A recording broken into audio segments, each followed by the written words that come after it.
We have a pretty big development in the Ahmaud Arbery case. Text messages were just released showing that the police actually enlisted the suspect's help in dealing with the ongoing trespass at the pre-build construction site. Let me slow down, break it down for you. For those that aren't familiar, this is the Ahmaud Arbery case. The family says this man was just out for a jog.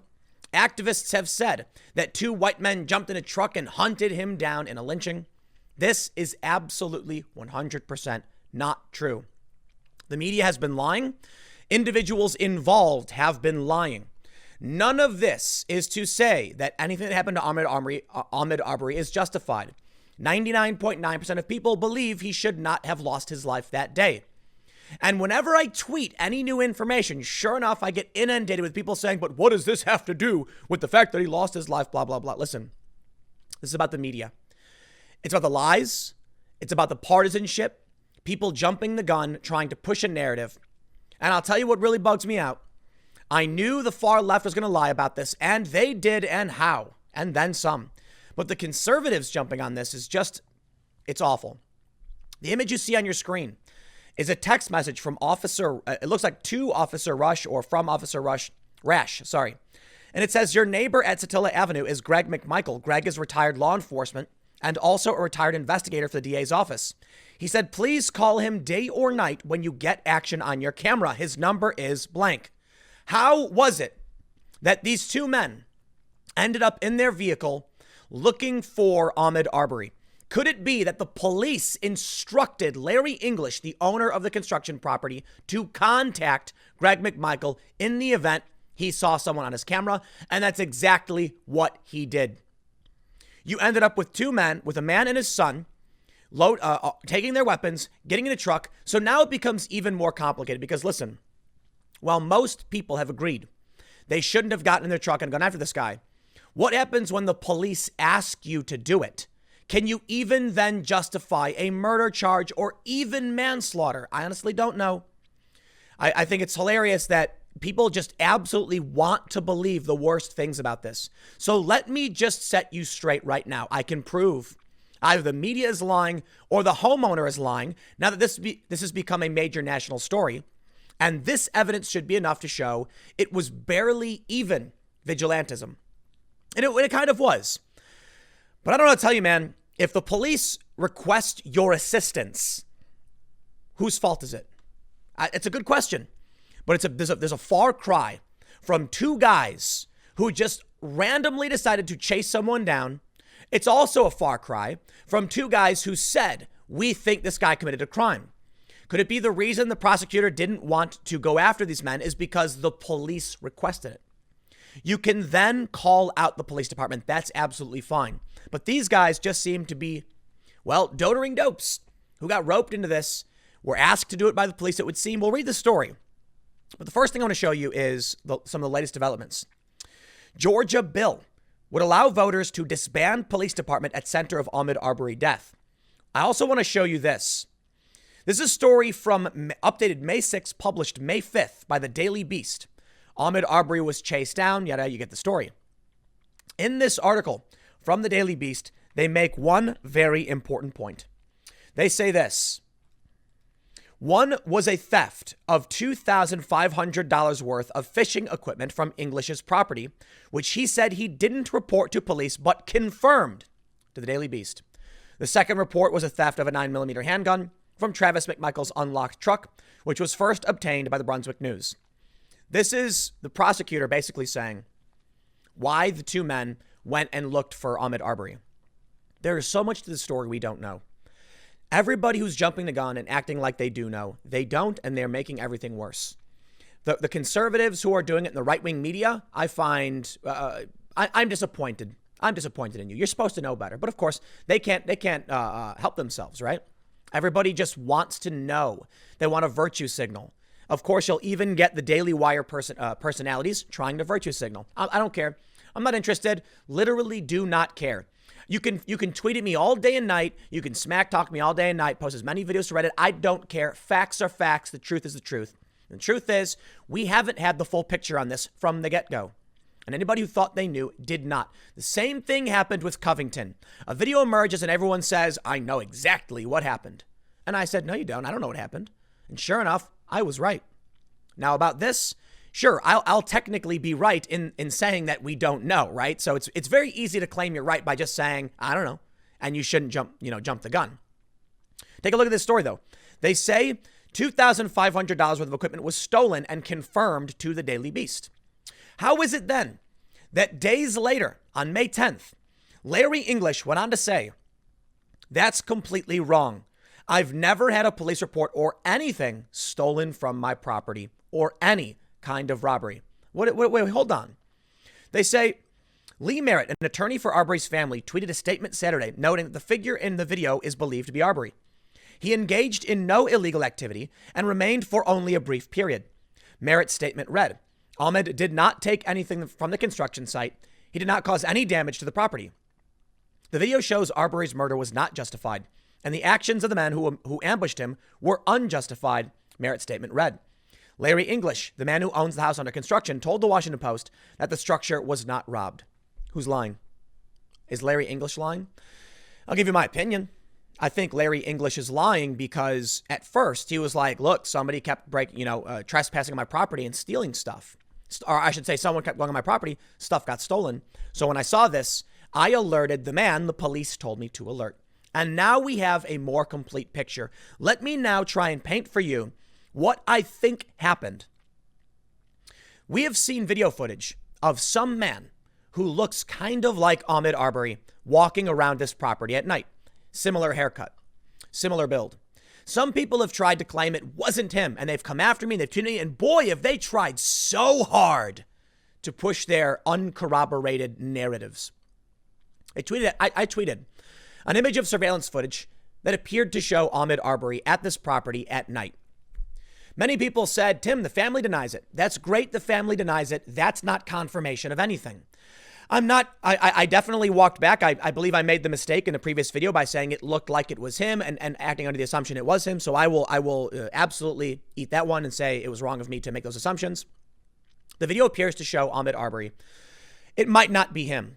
According to a witness, according to Travis McMichaels, who on the 11th witnessed this man on the property and did call 911, reported him as a black male about 6 feet tall. That is in line with the description of Ahmed Arbery that we know. We later saw the footage from the day of where Ahmed Arbery was on the property, confirmed by the family. Now, the family says they believe he was just trying to get a drink of water. Perhaps. I find that to be, unfortunately, unconfirmable. We don't know why he was there. I think it's irrelevant. The family is trying to say he was just looking for water because it's a defense of him. That is not relevant to the story, in my opinion. He was on private property. That's it. There's no accusations of robbery against him. He was trespassing, might not even have been enforceable because there was no sign or whatever. The point is, people are going to say they thought he was casing the joint, trying to rob it, because they're trying to make it seem like he had malintent. The family is trying to say he was getting a drink of water to try and defend him. You know what? I lean a little bit towards, I don't think he was just checking things out, especially if Larry English said stuff had been stolen before. But maybe he just very much looks like the man from the previous videos. He's the same height, similar description, and maybe I mean this sincerely. Maybe he's not the same person. Here's what I see happening. A weapon is stolen from a vehicle. On February 11th, Travis McMichaels called 911 to report a black male about 6 feet tall in this building. He said that he saw him reach into his pants or something to that effect, and, he may be armed. It was reported to the police on the 11th. We saw the footage released. Some conservative outlets have tried to deny that was actually him. The family, according to an ABC report, said it wasn't him. I haven't been able to confirm that report because it was just cell phone footage recording a TV. I did see an ABC News story that argued the description may or may not, it made no point whether it was him or not. On the day of February 23rd, there is video released by the Atlanta Journal-Constitution, which is the same source that I'm using with the Officer Rush text. In the video, Ahmed Arbery is seen walking, not jogging. He enters the private home. He's there for about 3 minutes. A man approaches from across the street, calls 911. Arbery leaves the building, sees the man, and then runs for it. Based on this story, police enlisted suspects' help months before Arbery shooting, specifically instructing Larry English to contact, I believe it was to Larry English, to contact Greg McMichael. Upon seeing the footage on the home camera, I believe Larry English then contacted Greg McMichael and said, "The man is in my home again." Greg then told his son, "Let's, it's happening." They see him running. They say, "Get in the vehicle." Why? Because the police asked him to. Let me actually read this story and make sure we have all the context correctly. They say, months before the shooting death of Ahmaud Arbery, retired Glynn County law enforcement officer Greg McMichael told local police he could help look out for an unwanted visitor to a home construction site in his neighborhood, records show. An officer texted McMichael's phone to a property owner in Satilla Shores neighborhood and said he'd offered assistance if anyone came into the construction site. McMichael, 64, and his son, Travis McMichael, are charged with felony murder. The construction site, a block away from the shooting, has become the focal point. The property owned by Larry English had a motion-activated camera that had picked up unknown people going onto the site, including a young man who started entering at night in late October. English's phone received an alert and a text with a video each time the cameras activated. He often called police, sometimes texting videos to officers who went to the neighborhood to check on property. After one of those episodes on December 17th, English received a text reply a few days later from a Glynn County officer, alerting him that McMichael lived nearby and had offered to help. Greg is retired law enforcement and also a retired investigator from the DA's office. Robert Rash texted English on December 20th, offering McMichael's phone number. He said, "Please call him day or night when you get action on your camera."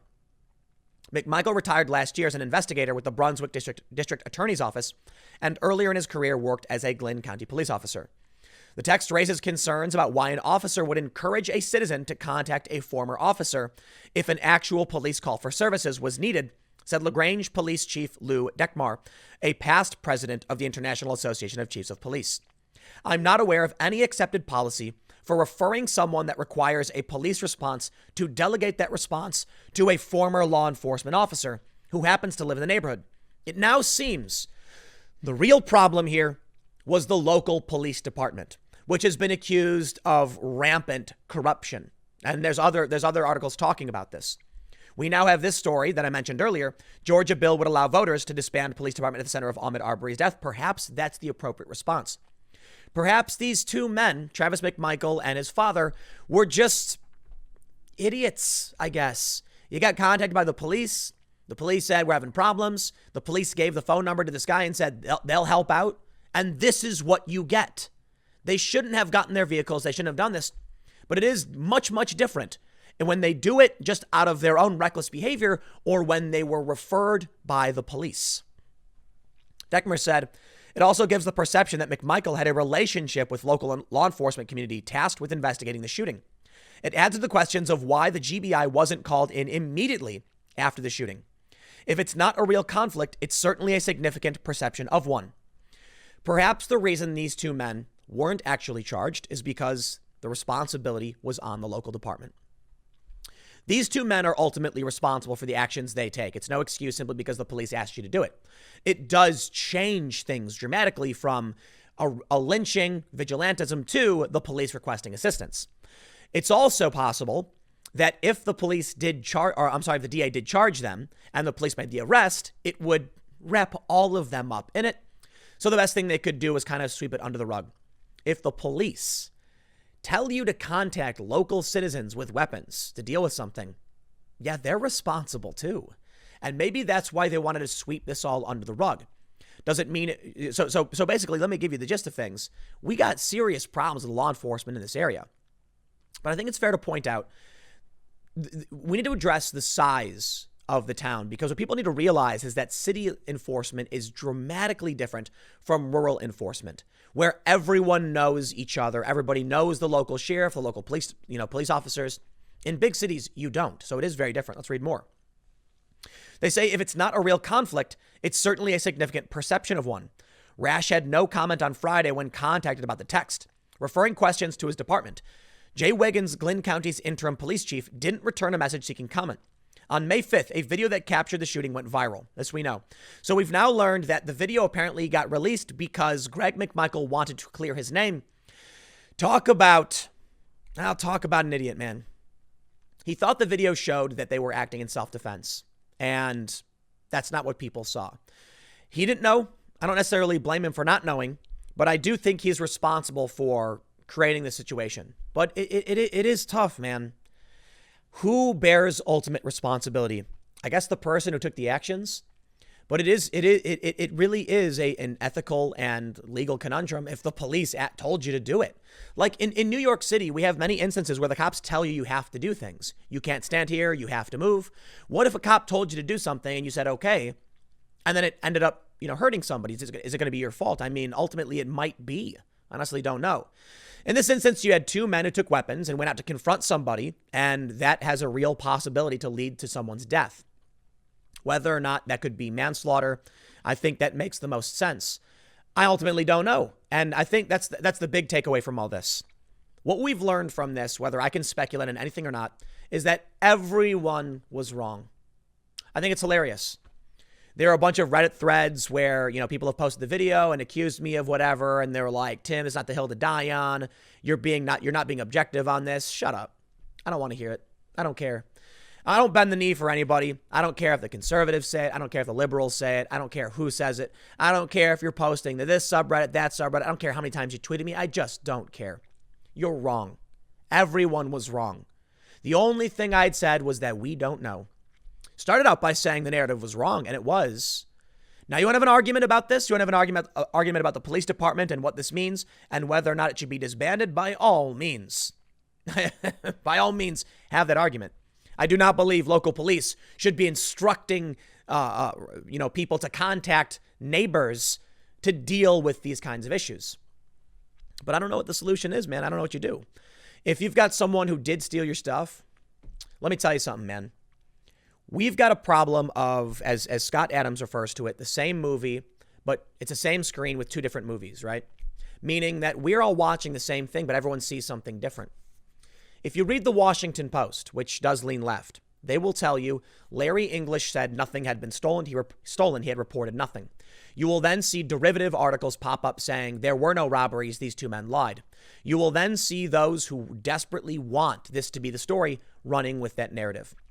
If you read the Daily Beast, which is also a left-wing publication, you will then believe that Larry English confirmed $2,500 worth of fishing equipment was stolen. If you then want the narrative to be that it wasn't a lynching, then you will probably run with this data point, and a bunch of other outlets will then pick this one up and run with it as well. Here's my personal opinion. Take it or don't. I think Larry English this guy stole from his property. I believe his fishing equipment had been taken. I think he had initially said this is what happened on May 5th, and the Daily Beast confirmed it. The Daily Beast confirmed it.